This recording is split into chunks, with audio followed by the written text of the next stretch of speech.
রাজধানীতে মৃত মানুষের তথা লাশের পায়ের হাড্ডি দিয়ে হালিম বিক্রেতারা পায়া, নেহারি এবং নলি বিক্রি করছে গ্রাহকদের কাছে এবং মানুষও নিজেদের অজান্তে স্বাচ্ছন্দ্যে কিনে খাচ্ছে। আপনি জানেন কি, আপনি হালিম, নেহারি এবং পায়ের নামে যা খাচ্ছেন, গরুর মাংস ভেবে যা খাচ্ছেন, সেটা কি আদৌ গরুর মাংস নাকি মানুষের মৃত লাশের মাংস?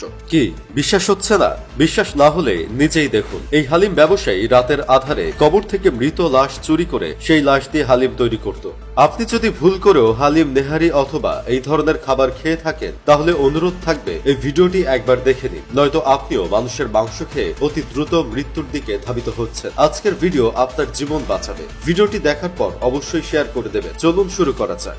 আজকের যুগে মানুষ টাকার জন্য সবকিছু করতে পারে। সম্প্রতি রাজধানীর বেশ কয়েকজন হালিম বিক্রেতাকে তাদের রমরমা ব্যবসার উপর গোয়েন্দাদের নজর পড়ে। তারা কোন উৎস থেকে মাংস সংগ্রহ করে সেটা জানার জন্য রাতের আধারে গোয়েন্দা বিভাগ তাদেরকে অনুসরণ করতে শুরু করে এবং দেখা যায় রাত 12টার পর বিশেষ করে নির্জন গ্রাম অঞ্চলে ঢুকে সদ্য কবর দেওয়া মানুষের কবর খুঁড়ে মৃত লাশটিকে কবর থেকে বের করে নিয়ে এনে আবার কবরটিকে মাটিতে ঢেকে ফেলে। সে লাশটিকে নিয়ে কেটে তার মাংস টুকরো টুকরো করে কাটা হয় এবং সেগুলো হালিমের মধ্যে মেশানো হয় এবং তার হাত পায়ের হাড্ডি বিশেষ করে নলি, পায়া, নেহারি তৈরি করে সেগুলো মানুষের কাছে বিক্রি করা হচ্ছে। ভাবা যায় মানুষ কতটা ডেঞ্জারাস হতে পারে। যদি আপনি ভুলবশত হালিম, নেহারি অথবা এই ধরনের কোনো খাদ্য খেয়ে থাকেন, তাহলে আপনাকে এখনই এই মুহূর্তে সাবধান হওয়া উচিত। কারণ আপনি হয়তো না জেনে মানুষের মাংস খাচ্ছেন। তবে আপনাকে বলে নেই, মানুষের মাংস হজম করার মতো হজম শক্তি মানুষের পাকস্থলীতে থাকে না। মানুষের মাংস খাওয়ার ফলে মানবদেহে বিশেষ কয়েকটি রোগ হয়। এর মধ্যে এমন একটি রোগ রয়েছে যার ফলে মানুষ পাগল হয়ে যেতে পারে, এমনকি কিডনি, লিভার ও